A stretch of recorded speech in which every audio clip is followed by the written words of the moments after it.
बिस्मिल्लाहिर्रहमानिर्रहीम।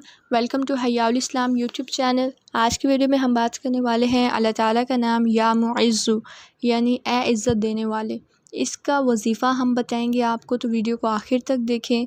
तो वजीफ़ा बहुत ही सिंपल सा है, आपने उसको ज़रूर अपनाना है। तो वजीफ़ा यह है कि आपने हर पीर या जुमे के दिन नमाज मगरिब के बाद 40 मरतबा या मुइज़्ज़ु पढ़ना है।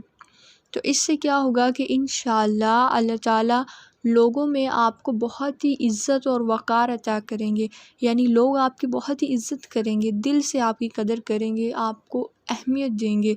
तो हर शख्स चाहता है कि मैं बावक़ार हूँ, मुझे इज़्ज़त दी जाए।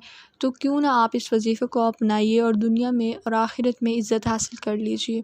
यही आज की वीडियो का पैगाम है। उम्मीद है आप लोगों को वीडियो अच्छी लगी होगी। मिलते हैं नेक्स्ट वीडियो में। अपना बहुत सारा ख्याल करें। Please like and share this video and subscribe my channel. Thank you.